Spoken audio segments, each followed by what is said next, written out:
नाजरीन, मियाँ चन्नू से अब्दुल हकीम जाते हुए रास्ते में तलम्बा का तारीखी शहर नजर आता है। मौरखीन के मुताबिक तलम्बा की तारीख इतनी ही पुरानी है जितनी हजरत इंसान की। इससे कबल मसीह में तौहीद के मुतवाले बादशाह पर हालात का पाया तख्त होने का भी एजाज हासिल है और हिंदू मजहब के हीरो रामचंद्र जी, राम लक्ष्मण जी और इनकी बीवी सीता की मेजबानी करने का एजाज भी हासिल है। बस जब तलम्बा के करीब से गुजरती है तो एक निहायत परशिकवा इमारत नजर आती है। ये मौलाना तारिक जमील साहिब का मदरसा हसनात है और ये मदरसा उसी जगह वाक़या है जहां 10-12 साल पहले पाकिस्तान का सबसे बड़ा और कदीम बाजार हुसन था। इस खित्ते में जिसे इस्लामी जमहूरिया पाकिस्तान कहते हैं, इसमें अंग्रेज दौर से ही 3 बड़े बाजार हुसन कायम थे। लाहौर, मुल्तान और तलम्बा। कराची की ली मार्केट और नेपर रोड बहुत बाद की पैदावार हैं। तलम्बा का बाजार हुसन 1818 में महाराजा रंजीत सिंह ने कायम किया और वस्त पंजाब में होने की वजह से यह मकबूल खासो आम था। सिनेमा, थिएटर और टीवी के दौर से पहले यहाँ की रक्साएं मुल्क के कोने कोने में अपने फन का जादू जगा कर तकरीबात का हुस्न दुबाला करती थी। फिर वक्त बदला और रक्स व मौसीकी ने बाकायदा एंटरटेनमेंट इंडस्ट्री का रूप अख्तियार किया तो बाजार भी इससे मुतासर हुए। इन बाजारों की आला क्वालिटी तरक्की करते करते पहले फनकार, फिर आर्टिस्ट और बाद में सेलिब्रिटीज बन गई और बचा खुचा सामान तवाइफ का लेबल लगाकर जिस्म फरोशी के धंधे से वाबस्ता हो गया। तलम्बा के बाजार हुस्न की शोहरत ज़रबुल मसल का दर्जा रखती है। पंजाब में देहाती औरतों की कोई भी लड़ाई हो, वो एक दूसरे को तलम्बा दी कंजरी कहे बगैर आज भी फीकी समझी जाती हैं।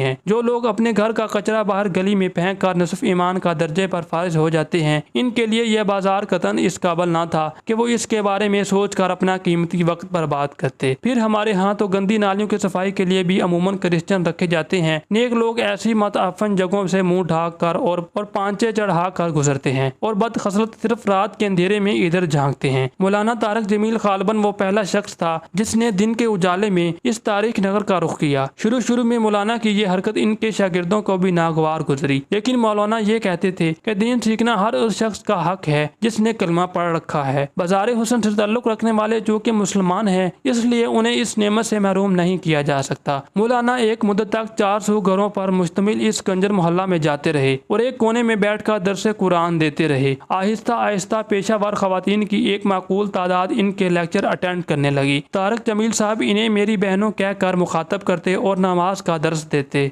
हातुल मोमिनीन के ईमान अफरोज वाक़यात बताते, सहाबियात के किस्से सुनाते और करबला की अवत महाब बीबियों का तज़किरा फरमाते। आखिर एक रोज एक औरत ने कहा, मौलाना तुम रोज हमें दर्स तो देने आ जाते हो, लेकिन हमें इसका फायदा क्या है? अगर हम इस गंदे काम से तौबा भी कर लें तो क्या ये माशरा हमें कबूल कर लेगा? लोग तो हमें देख कर थूकना भी गवारा नहीं करते, हमें अपनाएगा कौन? मौलाना ने कहा कि रब पर तवक्कल करो। वो फरमाता है तुम मेरी तरफ चल कर आओ, मैं तुम्हारी तरफ दौड़ कर आऊंगा। तुम एक बार चल कर तो देखो, बाकी रब पर छोड़ दो ताकि क़यामत वाले दिन कोई उज़र तो हो तुम्हारे पास। फिर मौलाना ने यह बात मुख्तलिफ हलकों में चलाई। इस कार खैर के लिए मुल्क के दूर दराज इलाकों में खुफिया अलानिया मुहिम चलाई। बहुत से नेक और साले नौजवान इन खवातीन से शादी के लिए तैयार हो गए और आहिस्ता आहिस्ता पाकिस्तान के इस तीसरे बड़े बाजार हुस्न की आबादी घटने लगी। कई साल लगे, बल आखिर एक दिन वो बाजार वीरान हो गया और तारिक जमील साहब ने वो जगह खरीद कर मदरसे के लिए वक्फ कर दी। इस सब मसाई के बावजूद तारिक जमील मेरा आइडियल नहीं है, वो महज एक इंसान है। इसमें बेशुमार ऐब भी हैं। मेरी आइडियल शख्सियत वही है जिन्हें ताज नबूवत नवाजने से कई साल पहले खालिक कायनात ने शक सदर करके इन तमाम कमजोरियों से पाक फरमा दिया था जो आम इंसानों में होती हैं। लेकिन मुझे फख्र जरूर है कि मेरे आका सल्लल्लाहु अलैहि वसल्लम का 15वीं सदी का उम्मती तारिक जमील जैसा है। नारेबाजी, एहतजाज, काफर काफर, तबराबाजी तो सब करती हैं। काश कोई मसला भी हो